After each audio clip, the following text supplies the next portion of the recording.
Kini, warga ex-Kampung Bayam yang terkena gusuran pembangunan Jakarta International Stadium atau JIS masih bertahan di tenda yang mereka buat sendiri tepat di area trotoar JIS. Warga bersikeras tetap tinggal di area ini karena kendala mahalnya biaya rusun yang disediakan. Warga berharap pemerintah merealisasikan janjinya, menempatkan mereka di Kampung Susun Bayam pasca pembangunan mega proyek JIS. Kampung Susun Bayam telah disediakan, namun warga kecewa karena mahalnya biaya sewa yang mencapai Rp750.000 per bulan.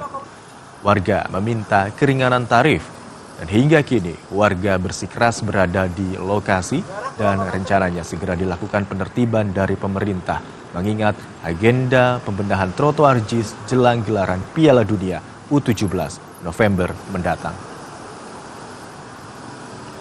Dan untuk mengetahui informasi selengkapnya di lokasi, kita pantau bersama dengan jurnalis Kompas TV. Ada Rangga Indrajana di sana. Selamat pagi Rangga. Yang ingin kita ketahui bersama adalah bagaimana situasi di sana pagi ini. Apakah warga masih bertahan dengan tenda yang mereka dirikan?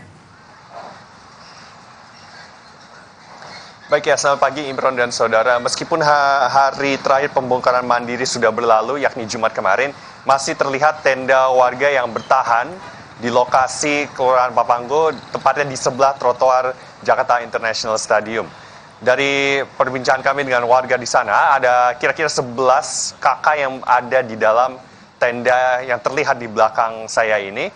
Mereka bersikeras untuk bertahan di lokasi karena alasannya tawaran pemerintah di Rusun Nagrak meskipun gratis itu jauh dari lokasi anak-anak mereka bersekolah. Karena seperti yang diketahui tawaran pemerintah adalah warga direlokasi sementara ke Rusun Nagrak Cilincing. Menurut warga lokasi ini terlalu jauh dan juga mereka tetap ingin tinggal di Kampung Susun Bayam yang sudah dijanjikan pemerintah dari semenjak pembukaannya yakni Oktober 2022 lalu.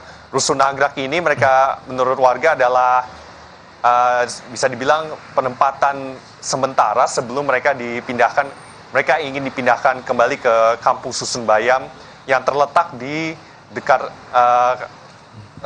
Stadion Internasional Jakarta ini. Imron? Hingga pagi hari ini masih ada warga yang tinggal di tenda yang mereka dirikan dan menolak atau meminta untuk solusi lebih lanjut lagi terkait dengan rencana relokasi mereka. Terima kasih Rangga Indrajana atas laporan Anda. Selamat bertugas kembali.